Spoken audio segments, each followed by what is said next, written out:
Well, good evening, everybody. Hi. Is it a good evening? Yeah. Okay, for October 9th, you know, we got plenty of time before the witches and the goblins come out. I just want to thank all my friends that are here right away, because without you, this isn't going to happen. And what this is all about is doing an open mic. You have to hone your craft, right? When you get another actor, you work off them together, just like they do here with this open mic stuff. So, without any further ado, I've taken a lot of time, but I'm grateful to have it. Thank you. And I'm going to invite one of my good friends, right? It's going to come up next. It's going to be Jack. Okay, yeah. Jack's the stand-up comic. Right, Yeah. And he does this a long time, and he knows me 20 years in my workshop, acting workshop. Here you go, Jack. You're from Ohio, right? Yeah, yes. Okay. Yes, I'm from Youngstown, Ohio. You guys ever heard of Youngstown, Ohio? Yes, I am from Youngstown, Ohio. It's a very corrupted town. How corrupted is it? I was staying on a street corner one day. Someone was trying to sell me crack cocaine. It was the mayor. Just kidding. It was a congressman. Very depressing town, too. How depressing is it? They sell Prozac over the counter. Oh boy. What the hell am I doing here? I'm really not in the mood to do stand-up comedy tonight. Well, do it anyway. Yeah, but hey, look, my car got vandalized a couple hours ago. Tires got smashed, windows got busted, panel got ripped off. I'm gonna have to learn how to control that temper of mine. Oh boy. By the way, doctor gave me bad news today. He said I got only 1 month to live, so I picked July. He says, sorry, that month's taken. Yeah, right. Yeah, I had a bad dream last night. A dream I had a sex change. Every guy was hitting on me with a baseball bat. Size of a golf tee. I tried safe sex this morning. I couldn't remember the combination number. Next time I use a padlock. Yeah, I remember the first time we made love. I do. I remember exact words. Okay, Jack, I did you say just put down the gun? Sorry, I'm no psycho. By the way, if I look paranoid, I am. I broke to an elementary school this morning. I stole some spelling books. That's what happens when you're hooked on phonics. Oh boy. By the way, I did stand-up comedy for a lot of years. One thing I hate about being a comedian, I think we're not too smart. I almost graduated perfect 4-point average. Missed by 3 points. Thank God for Jim. My parents told me if I graduate, they'll buy me a car. They got me Hot Wheels. Oh, was I mad? I had to pay for the tracks. Speak about your parents. You remember the first time you stole your father's cigarettes, how paranoid you were? You was hoping you would kick your ass. First time I stole my old man's cigarettes, was I dumb? I ripped it out of his mouth. Almost woke him up. By the way, my school years was late 60s, early 70s. That's when drugs became popular. First time I smoked grass happened on a fishing trip. I got so hungry by the time I got to the lake, I was out of bait. Why is everybody flunking a drug test? Are questions that hard? Maybe we should make the question easier, like I supposed to color our red, or I spell LSD. They just boarded up a crack house across the street. Oh, was I mad? I was in it. Ready to build a checkout line. I remember in school, he used to have a poster. Get out on sports, on drugs and alcohol. I'm a big sport fan. One thing I always want to know, if weed's a breakfast of champions, is tricks a breakfast for hookers? Yeah, I played a couple sports in my life. I played high school football. I was on a lousy football team. How bad lousy was it? Thanks for asking. Players on the other team poured Gatorade on our coach. I did play basketball too. I actually had a tryout with the LA Lakers. Yep. I got cut the following week. Someone knifed me in the parking lot. It was the coach. I tried golf once. First time I played golf, I shot in the low 70s. I got so excited I didn't hit the second hole.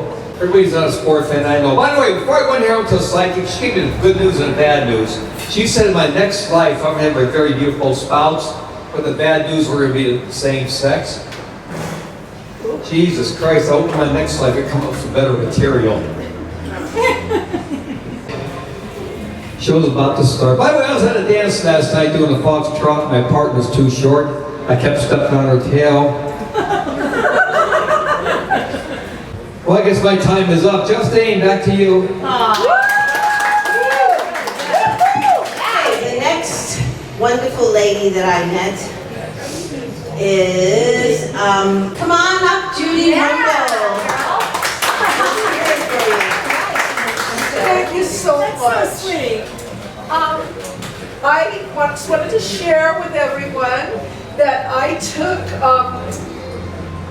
Justine's workshop back at the YMCA, and it was a lot of fun. Now tonight I'm going to do a cold reading. I only spent a few minutes looking at this. Love Poems by Marcia Wiesenfeld. Did I pronounce it correctly? Yeah. Who's just a darling. And yeah, so I'm going to do a cold reading. Okay. So this is called Please Love Me for My Noble Strivings. Please love me for my noble strivings. Not for the things one easily seeks. My quest for understanding is the deepest part of me. Please love the things I've tried to do, and there's been many. There's so much I've not done, and in my efforts you will find a worthy victory won. What I am really proudest of is what I cannot show. So love me please for the sights not seen, but what I've strived to know. Thank you so much. Next, I want to introduce you to a man that I met in church, believe it or not. It's at least 8 years ago, right? Oh, 10. Oh, who's counting? He's already done one film for Universal. And he's got an IMDb credit. I'm really proud of him. And his name is Harrietha. Hi, my name's Harrietha. Like you said, I'm a retired Air Force guy. And I'm a professional actor. Yeah. That's wonderful. Now I'm somebody. These are monologues that I had memorized at home. I want to see if I can still remember them. You think that coming in to audition is hard. Try sitting on the other side of the table for a change. People I've known for 20, 30, 40 years. People I grew up with. Schlepping to read. Telling too many jokes, laughing too hard, pushing it. You smell flop sweat the way a dog smells fear. It's horrible seeing people you care about so exposed, just horrible. I've been there when you've came in. Failure and aggression follow you in the room like a storm cloud. The vibe you give off, that F-you chip on your shoulder you have. Nobody wants to work with you. You've done a real good job of making yourself radioactive. What a nightmare. My dad has these fish. His life is these fish, these tropical fish. He loves his tropical fish. For some reason, I hate tropical fish. Not all tropical fish, his tropical fish. I don't know why, but I hate them. I resent them under my lawn. I resent them in my backyard.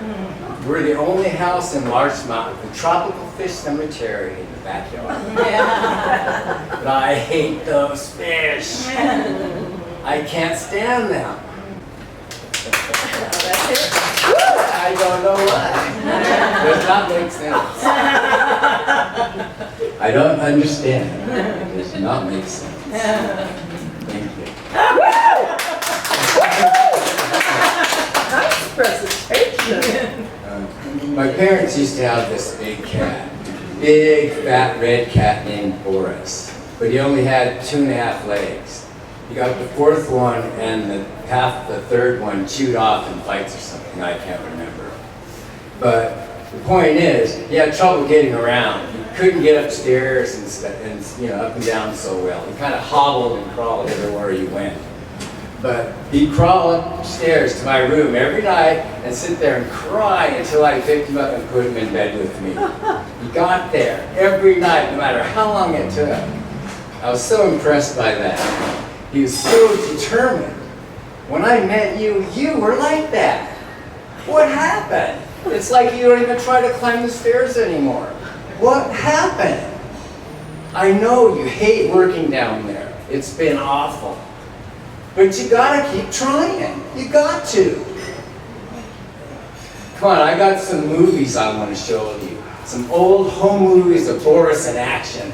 I think it just might do you some good to see him conquer those stairs. You want to know why I stay away? Because I know that visiting this house is going to be like paying a visit to the witches in Macbeth. Here's my own ghastly nightmare future staring back at me through your crazy eyes.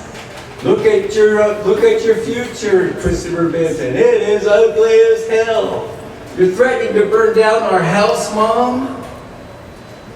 You've got a son and daughter outside wetting themselves over whether or not to warn the neighbors about their pyro mother. Come on, Mom. That's why they sent me. That's why I came here in the middle of the night. Because I thought maybe, just maybe, I could talk some sense into your thick-headed, your brain skull. But I see I failed. Yes, I failed. One more time. I'm still that goofy little kid to be teased. But I'll be damned if I'm crawling out that little window and not walking out the front door like a grown man. Woo! Thank you. All right. Woo! Okay, Harriet, let's hear it. Thank you very much, folks. Beautiful presentation. Nice, Harriet. Hi, everyone. Tell us about yourself. Thank you. I just want to say thank you so much. This is a lovely evening. I was invited by my dearest friends, Holly and Michael, so thank them for introducing me, and Steve and Sid. So nice to finally meet in person after speaking on the phone. And I have my daughter Rose with me tonight, so she's here. She's a good egg. My name's, it's actually Lolo, but I go by Lola, Lolo, it doesn't really matter. And I'm not really I'm not a professional in the industry, although I have a small YouTube show, a very small YouTube show, called Lolo's Lounge. And I do political commentary, comedy, singing, in real life. I just got manhandled by some California GOP a couple of weeks ago, so yeah, I put myself in ridiculous situations. I also dress up as a dinosaur once in a while called Democracy Dino. Yeah, I know. Yeah, making friends all over town, that's me. So we don't really have a comedy set yet, but I do plan on doing that, so I will definitely come back and practice. But I'm so impressed and I'm so honored, and I just love all of the artists here. I think art is really what will save this world, and so I'm just grateful to be among you, so thank you. So one of the things I did was I wrote some different lyrics to a song you may know, and I want you to suspend your calendar knowledge because it's Christmas, and I want you to just get in the mood, okay? But it's also election season, so I changed the words to a little Christmas ditty to help you remember to do something really important. And it's actually super important right now. So, I'll try. I haven't sung this in a minute, but I'll give it a shot. Check your voter registration, darling, lest they'll knock you off. Next year, all our rights are on the chopping block. Think I'm high?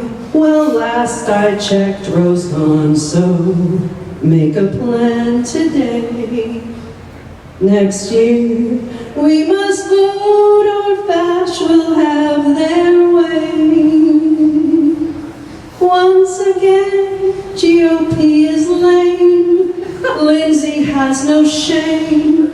It's true. Maggot brains are on auto drive. Screaming Hunter's mine. Kamala who? Someday soon we all will have to stand up and ensure love wins. Until then we'll have to keep aware somehow. So check your registration at vote.org now. Thank you. Oh, my dear friend. He is my producer friend. He's my listening friend. He's my director friend at times and fun friends. He's taken me to Disneyland and Knott's Berry Farm and other parties, and wow, I can't believe he's here tonight to do something. Finally, Mr. Hollywood Reporter. Oh, thank you so much, Charlie. Thank Wow, you. he's great. He's great. Thank you very much. I want to thank Justine and Harry for putting this on. I think it's a great opportunity, and I think it's going to grow. I'm going to just share with you just a couple little things. I gave some of the people our cards. We have a company called Films to Fund, and if you know anybody who has scripts that are looking for funding for films, please have them contact us. They can go to our website, filmstofund.com, and then we can see if we can help them. I want to share something else with you. My very dear friend that I knew from the age of 9 was Sammy Davis Jr. Oh, yes. He was the greatest entertainer in the world. I met him at the age of 9. I went backstage, and my mother said, "You'll never get to meet him. They won't let you." And I went backstage and told the security guard that I was 9 years old and I need to meet him because I'm going to be exactly like him. So he came out and he had a picture for me. He said, "So what do you want to do with your life, kid?" I said, "I want to be exactly like you. I want to sing, I want to perform, I want to play drums, I want to dance." He said, "Well, you have to be Jewish." I said, "I am Jewish." He said, "The other thing you have to do is be black." I said, "Well, I have to work on that."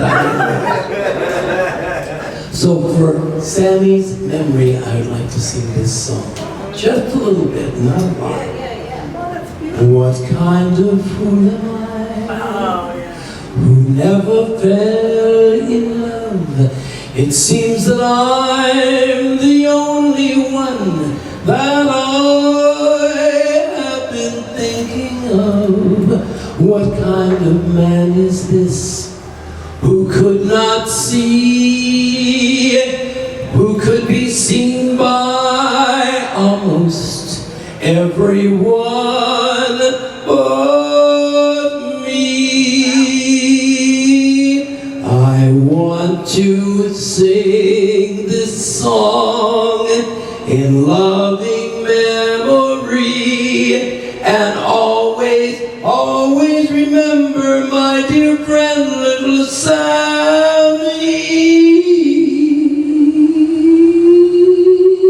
Why can't I fall in love like any other man? And maybe then I'll know what kind of fool I am. Thank you. Hey, do the Candy Man! My voice is back there. Candy Man! What a treat. How about singing Candy Man? Oh, You know. we can take the sun. Come on, everyone. We can take the sunrise. Sprinkle it with you. Sprinkle it with dew. Cover it with chocolate and a miracle or two. The Candy Man. The Candy Man. Oh, the Candy Man can. The Candy Man can. The Candy Man can. 'Cause he mixes it with love and makes the world taste good. Oh, the Candy Man makes everything he bakes satisfying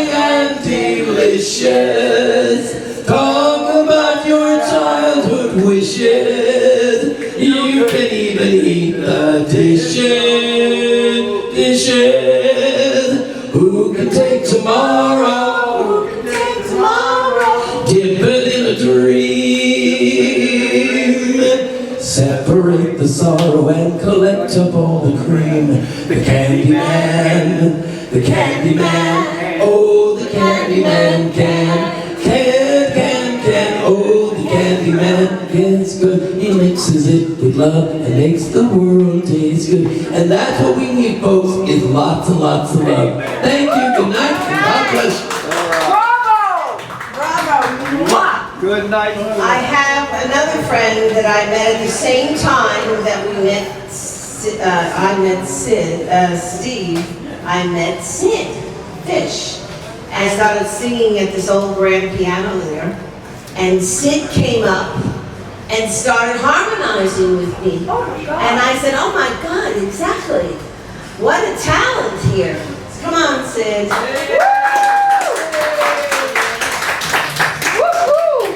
Good morning. Tell them about Las Vegas, though.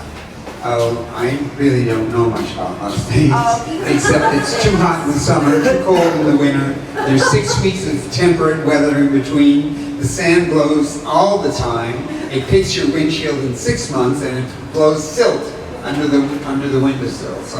Oh, where did you perform in that great hotel? Oh, I was in the Folie Bergère Yeah, there you and go. Lido de Paris Oh my as an acrobatic dancer, and you won't be seeing any of that tonight. Oh,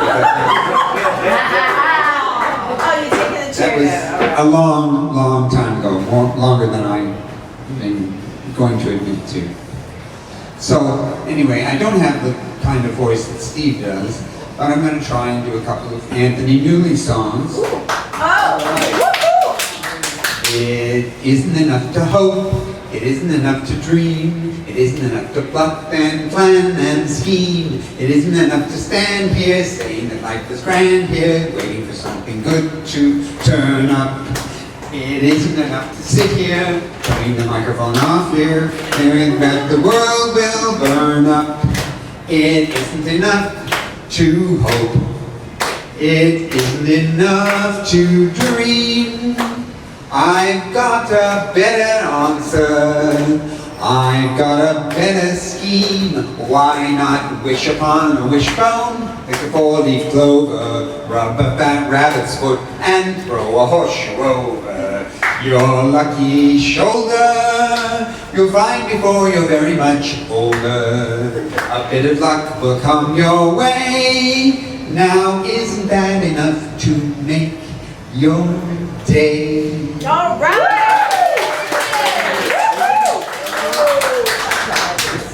I can't believe it.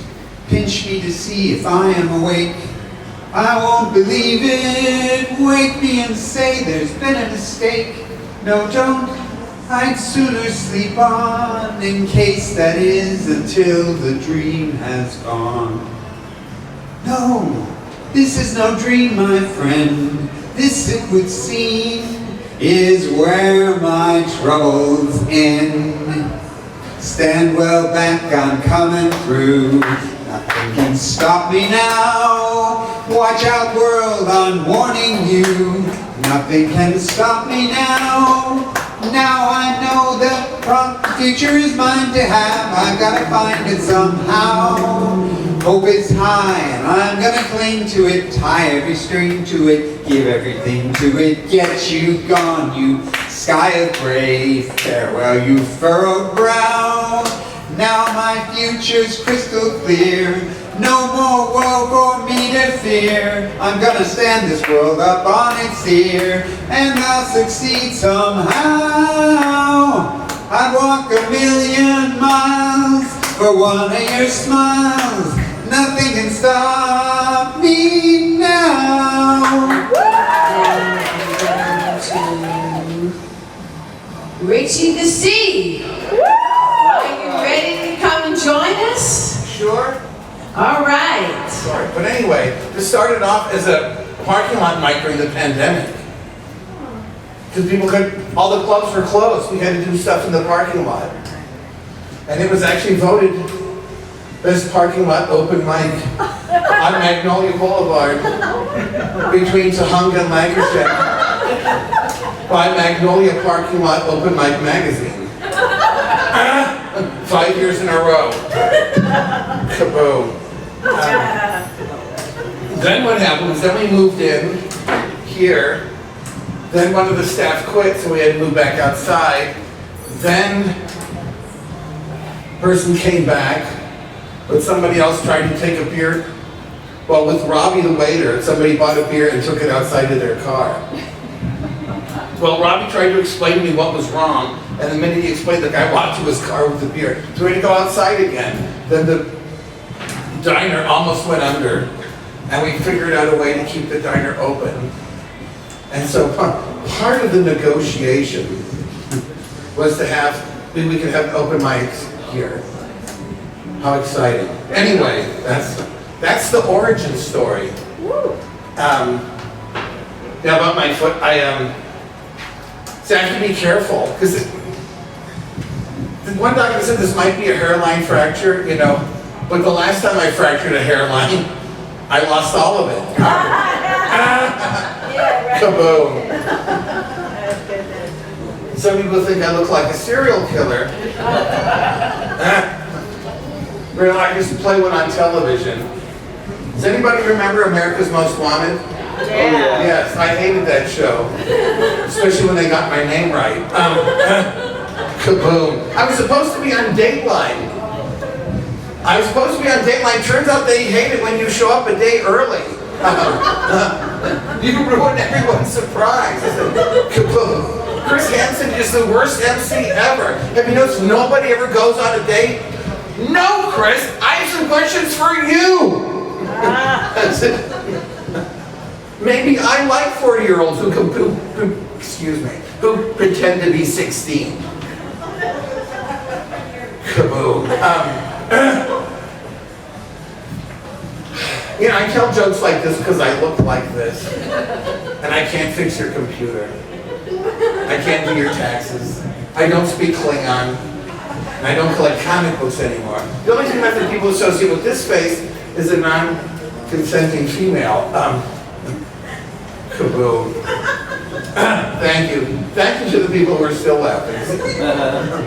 I mean, like I said, I have to tell. Because believe it or not, I wasn't always this smooth. I didn't always have this mad game. I used to be kind of awkward. That's not funny. Anyway, but I realized you have to be the person that you're meant to be. If you're the kind of person who wears shorts and sandals everywhere, all year round, no matter what the weather is, no matter what time of year it is, no matter where you have to do that. Because when you do that, you'll find that people are so much nicer when they think you're autistic. Kaboom. And it used to bother me when people thought I had autism, Asperger's. Now I'm okay. Now I just take a deep breath, go outside, memorize a few license plates, read a phone book or two, read some ingredients on cereal boxes, and then I'm fine. Kaboom. But actually, I don't have autism yet. We have to see what the next booster does. Kaboom. I've obsessive compulsive disorder. I have OCD. So remember, you think these jokes are bad? I've got to go home and say them 3 more times. And do the kabooms with my other arm. Kaboom. So actually, I was born with OCD. Because you know, you're born with a predisposition. Because my mother had obsessive compulsive. Well, she was close. Anyway. I thought she was a doctor. She can do both. Women are good at multitasking. Well, wait. Well, you see, when I was born, my mother was in labor for 18 hours. It wasn't a difficult birth, but I just kept going back to see if I left anything. Kaboom. Now, let's say if a doctor cuts you open, don't you want to make sure that she checks to see if she left anything? And I cried not because the doctor spanked me. I came back, my umbilical cord was gone. I said, I was still using that. I'm going to need these stem cells in 5 minutes when you drop me and pretend it was an accident. At least drop me twice because you know I like even numbers. Kaboom. Came back again. My placenta was gone. I said, that was a collector's item. I said, you know, if I grow up and see this on Storage Wars, I'm really going to be upset. Kaboom. Turns out it was just a placenta that taken from someone else. Because I'm a hoarder.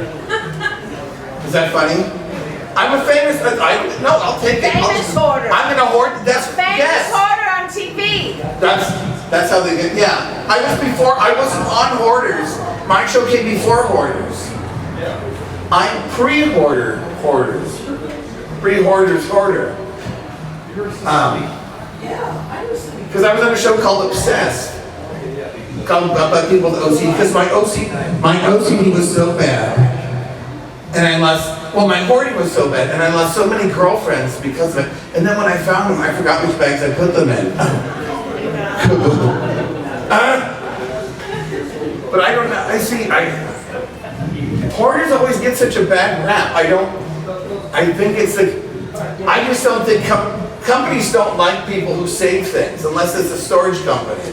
They want you to sell everything. They want you to wait till you throw something away and then find out that you need it the next day, right? And so even during the pandemic, I was the only person who gave away toilet paper. I gave away toilet paper to 2 different people, and some of it was even clean.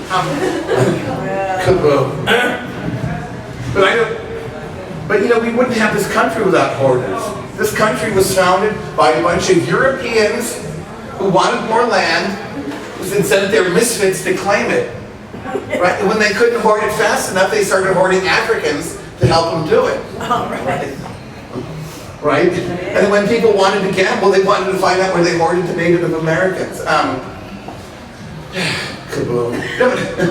But history is what we have from hoarding. The Egyptian pyramids were just people hoarding for the afterlife. Right. Now what I don't understand is this. Why is it when I find, you know, when you find a mummified cat in an Egyptian pyramid, that's an artifact. But when you find one in my house, it's animal abuse. Kaboom. It doesn't really seem fair, because my cat had a great life. All the time. But back in Egypt, little kitty Tutankhamun, when he saw little kitty Patra having her brains pulled through her nostrils and put in a jar, he knew he was next. My cat didn't have a care in the world until the bookshelf fell on him. Even then, he wound up stuck to his favorite people. Favorite person. I'm Richie the C. Please forget you heard that last joke. You seem to like the other ones. Thank you very much, everybody.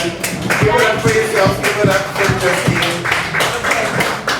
Okay, you guys, I just thank you a million, and I wish you well, and I hope I see you next Wednesday, or tell a friend to come, and we'll go on and see, okay? Everything is going to work out good.